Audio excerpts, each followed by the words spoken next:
আসসালামু আলাইকুম, কেমন আছেন সবাই? আশা করছি সকলে ভালো আছেন। সূরা আল কাফিরুন অর্থ জানবো। একজন মুসলিম ধর্মনিরপেক্ষ হতে পারে কিনা আসুন জেনে নেই। বিসমিল্লাহির রহমানির রহিম।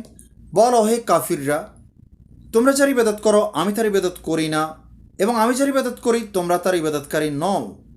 আর তোমরা যার ইবাদত করছো আমি তার ইবাদতকারী হব না, আর আমি যার ইবাদত করি তোমরা তার ইবাদতকারী হবে না।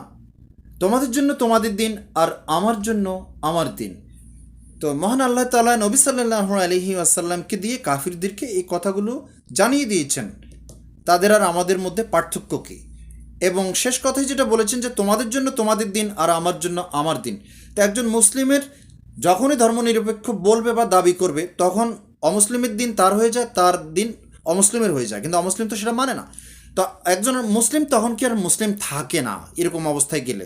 তো আপনি সতর্ক হয়ে যাবেন অবশ্যই।